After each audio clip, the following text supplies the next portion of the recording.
Тежок и речиси непроодлив е патот на болните граѓани до клиниките поради паркираните возила низ улиците. Ама проблемот со движењето на возилата низ клинички за сега останува нерешлив.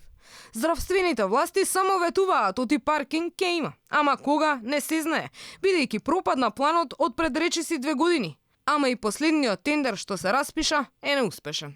Кога почнавме процесот за катна гаража, за жал никој не се пријави и сега треба да го повториме. Меѓутоа е малце посложена постапка заради тоа што чекавме мислења од бирото за јавни набавки, па целата таа постапка треба да помине из владината процедура. Мислам дека ќе бидеме спремни да во јануари ја повториме целата постапка. Ама министерот Филипче вели оти ова било единственото нешто што не го исполниле, а при тоа го изуми најважното – изградбата на новиот клинички центар. Тоа е единствената работа во приоритетите која што не успеавме да ја завршиме. После зголемувањето на платите, на дежурствата, на капитациите на матичните лекари, на ослободување квотите во аптеките, за решавање на сите програми во рамки на Министерството во однос на инсулините, вакцините и ретките болести. Старата зграда на гинекологија беше урната во времето на екс-министерот за здравство Никола Тодоров, со цел, според тогашните идеи, на тоа место да се гради новата зграда на клиничкиот центар.